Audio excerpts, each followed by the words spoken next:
مرنا حق ہے، اپنی آخرت کی تیاری کرو. بغیر داڑیاں رہتے ہو.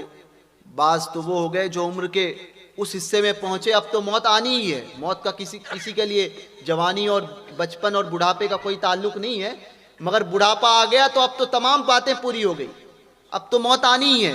مگر اس کے باوجود بھی وہ داڑھی منڈاتے ہیں، داڑھی منڈاتے ہیں اور کہتے ہیں کہ نہیں نہیں، ابھی تو تب کریں گے جب حج پہ جا کر آئیں گے، داڑھی تب رکھیں گے جب یہ ہو جائے گا. اتنے میں موت آ جاتی ہے، بغیر داڑھی چلے جاتا ہے. تو یہ کام کون کرنا ہے؟ مسلمان ہو. کہتے ہیں بعض لوگ تو یہ کہنے لگے کہ نوکریاں نہیں ملتی. میں نے کہا جن کی داڑھی ہیں ان کے گھر نہیں چلتے، داڑھی ہیں ان کے گھر نہیں چلتے. داڑھی کا تعلق، رزق کا تعلق داڑھی سے کیسے؟ تم داڑھی رکھو، رزق دینا رب کے ذمہ داری، اس کے ذمہ کرم پہ، اور اس سے بہتر رزق عطا کرے گا.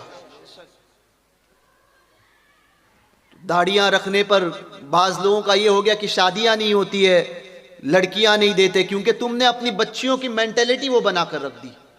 تم نے کبھی سکھایا نہیں کہ ہمارے نبی کی سنت ہے، ہمارے بزرگوں نے اس کو رکھا ہے.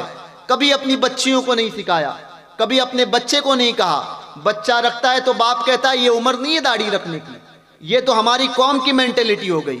کفاروں کے طریقے پر عمل کرو اور پھر یہ امید رکھو کہ یہ بچہ مجھ سے وفا کرے گا، تو وہ بچہ بھی وہی کرے گا جو تم نے اس کو سکھایا ہے. کہ بڑھاپے میں پہنچو گے کہ وہی تمہیں اپنے گھر کے باہر رکھ دے گا، اور پھر بعد میں کوستے بیٹھتے ہو کہ اولاد ایسی ہے، اولاد پوچھتی نہیں ہے. کوئی آئے، پیر صاحب آئے تو دعا کرواؤ کہ حضرت میری اولاد مجھے پوچھتی نہیں ہے. میں نے کہا تو نے اس کو تعلیم کیا دی تھی؟ تعلیم دی تھی کہ ماں باپ کی نافرمانی کرنے والا جہنم میں جائے گا؟ ماں باپ کی رضا میں اللہ اس کے رسول کی رضا پنہا ہے.